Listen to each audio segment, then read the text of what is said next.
বন্ধুরা, কেমন আছো? আশা করি সবাই ভালো আছো। তো চলো আজকে কি রান্না করছি সেটা তোমাদের সঙ্গে শেয়ার করি। তো দেখো, সজনের ডাঁটা আমাদের গাছের, আমার শাশুড়ি পাঠিয়েছে।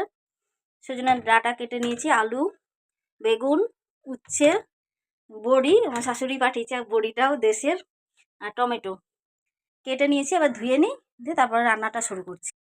তো দেখো, এদিকে তেলটা গরম হয়ে গেছিলো, তাই বড়িটা আমি ভাজছি।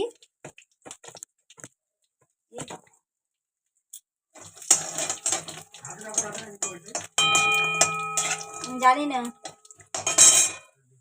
তো বড়িটা তুলে নিয়েছি ভেজে, উচ্ছেগুলি ভেজে নিব।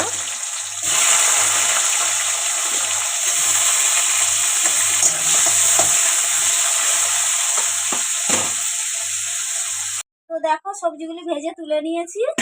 এই যে উচ্ছে, বেগুন, বড়ি ভেজে নিয়েছি। আবার তেল দিয়েছি, তেলটা গরম হয়ে গেছে, 5 ফোড়ন দিয়ে দিলাম। এবার আলুটা দিয়ে দেবো।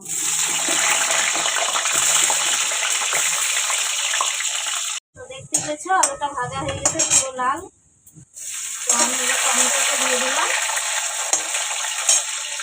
আর এটা সর্ষে, ধনে গুঁড়ো, জিরে গুঁড়ো আর হলুদ গুঁড়ো দিয়ে ভিজিয়ে রেখেছিলাম। এটা আমি এখন দিয়ে দেবো।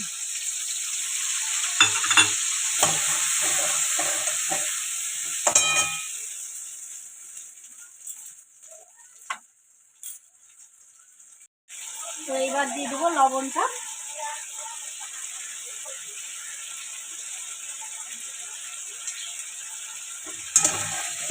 লবণটা দেওয়ার পরে এই যে ভাজা সবজিগুলি দিয়ে দেবো।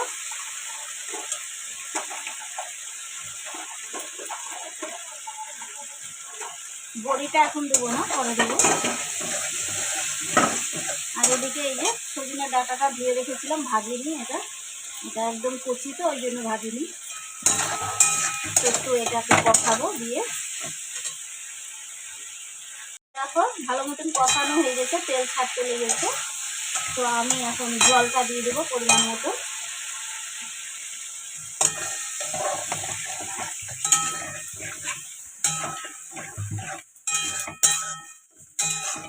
জলটা দিয়ে এবার ফুটুক, তারপরে বড়িটা দেবো।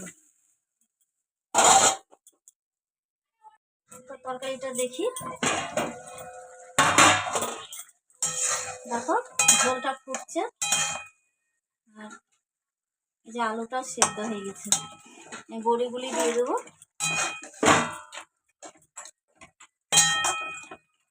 দিয়ে আর এগুলো দিয়ে দেবো, আর একটু হোক। তো চলো, তরকারিটা মনে হয় হয়ে গেছে। হ্যাঁ দেখো, হয়ে গেছে। তো নামিয়ে নিব, যেহেতু বড়িটা আছে, ঝোলটা টানবে। দেখো হয়ে গেছে। আজকের মতন রান্না কমপ্লিট।